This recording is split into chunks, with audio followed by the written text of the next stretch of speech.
عقیدے قربانی کرنے سے پہلے اپنے عقیدے کو ٹٹول لیا جائے. کوئی شرک تو نہیں کہیں پاتا، کیونکہ سب سے بڑی بیماری شرک ہے، سب سے بڑا گناہ شرک ہے. ان الشرک لظلم عظیم، اللہ فرماتے ہیں شرک سب سے بڑا ظلم ہے.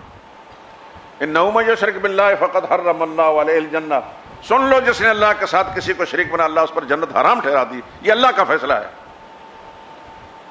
وہاں قربانیوں کی کوئی حیثیت نہیں ہوگی. سب سے پہلے اپنا عقیدہ ہے. ٹٹولیے اپنے تنہائیوں میں بیٹھ کر اپنے عقیدوں کو. کہیں کسی جگہ بھی کوئی کمزوری تو نہیں ہے. جو اللہ کا معاملہ ہے اللہ کے ساتھ ایسا صاف ہونا چاہیے جس طرح آپ شیشے کو دیکھتے ہیں کہ اس کے اندر کہیں بھی کوئی دراڑ نہیں ہوتی. اللہ کے ساتھ تعلق اتنا صاف ہونا چاہیے. جو اللہ کے حقوق ہیں، جو اللہ کے اختیارات ہیں، جو اللہ کی صفات ہیں، اس کے اندر زمین و آسمان کی کسی مخلوق کو حصہ دار نہ سمجھیں. جس اللہ نے یہ زمین و آسمان کا سارا نظام آپ کے لیے بنایا ہے، آپ کے 6 فٹ کے وجود پر خدا نے اتنا بڑا جہان بنایا ہے اور اتنے بڑے بڑے پیغمبر بھیجے، عظیم کتاب بھیجی. اس کا مطلب اللہ کی نظروں میں آپ بڑے قیمتی ہیں. لیکن قیمتی رہنے کے لیے ضروری ہے کہ عقیدہ بھی صاف ہو، ورنہ یہی قیمتی انسان جب عقیدہ اس کا نظریہ اللہ کے ساتھ معاملہ ٹھیک نہیں ہوگا تو پھر اللہ پھر اس کو جہنم میں جھونک دیں گے. کوئی بچانے والا نہیں ہوگا.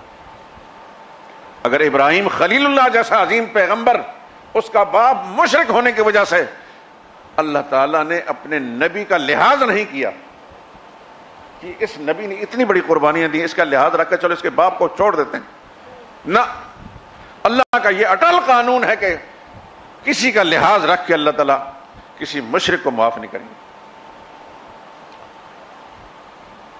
مت کوئی سمجھے کہ میں راجپوت ہوں، میں سید ہوں، میں پٹھان ہوں، میں فلاں ہوں، میں فلاں ہوں. دری راہ فلاں ابن فلاں چیزیں نیست. میں نے اس لیے مثال پیش کی کہ نوح علیہ الصلوۃ والسلام 950 سال خدا کی مرضی پر کام کرنے والا نبی، اس کا بیٹا شرک کرتا ہے، خدا سیدھا اس کو غرق کر دیتے ہیں. نبی سفارش بھی کرتے ہیں، اللہ سفارش کو قبول نہیں کرتے.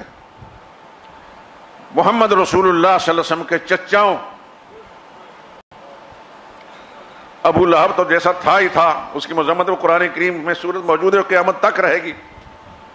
ابو طالب کے بارے میں فرمایا کہ سب سے ہلکا عذاب میرے چچا ابو طالب کو ہوگا. کیسا؟ آگ کی جوتیاں پہنائی جائیں گی جس سے دماغ کھول رہا ہوگا. مسلم شریف میں روایت موجود ہے. معاف نہیں کیا جائے گا، معاف نہیں کیا جائے گا، اس لیے کہ مشرک کے لیے اللہ کا اٹل قانون ہے. نبی کا باپ ہو، نبی کا بیٹا ہو، نبی کا چچا ہو، نبی کی بیوی ہو، نبی کا رشتہ دار ہو، اللہ نے کسی کے لیے استثنائی قانون نہیں بنایا. قرآن کریم میں ساری مثالیں پیش کر دی. نوح علیہ السلام کی بیوی، لوط علیہ السلام کی بیوی، نبیوں کی بیوی ہیں، جہنم میں جلیں گی. نوح علیہ السلام کا بیٹا نبی کا بیٹا ہے، جہنم میں.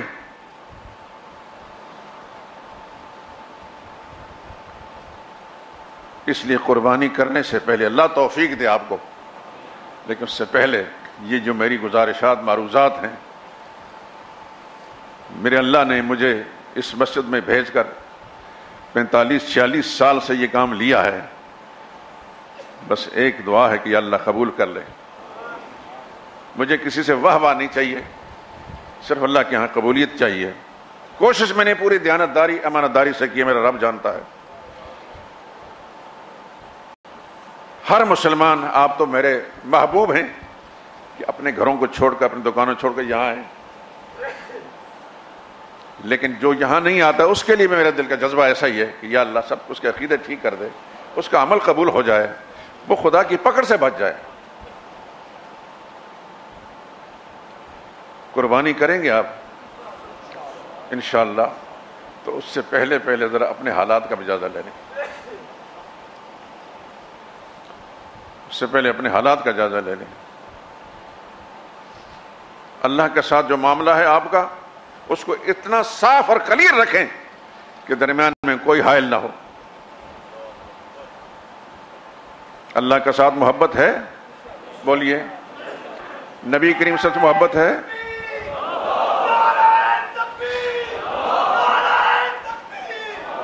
جزاکم اللہ. میں تھوڑی سی مثال کے ذریعے سمجھا رہا ہوں. آپ کو اپنے ماں باپ سے محبت ہے. صحابہ سے محبت ہے؟ صحابہ سے اور ماں باپ سے محبت برابر ہے؟ صحابہ سے زیادہ ہے. جزاکم اللہ خیرہ. رسول اللہ صلی اللہ علیہ وسلم سے محبت ہے؟ صحابہ کی اور حضور کی محبت برابر ہے؟ حضور کی محبت اونچی ہے.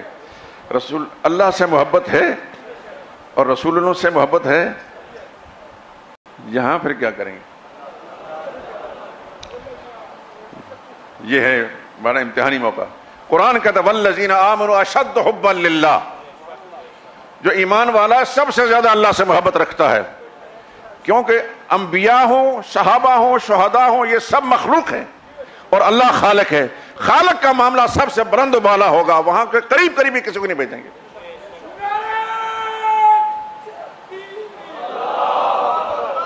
یہ میں پورے جذبے سے بات کر رہا ہوں میرے دوستو.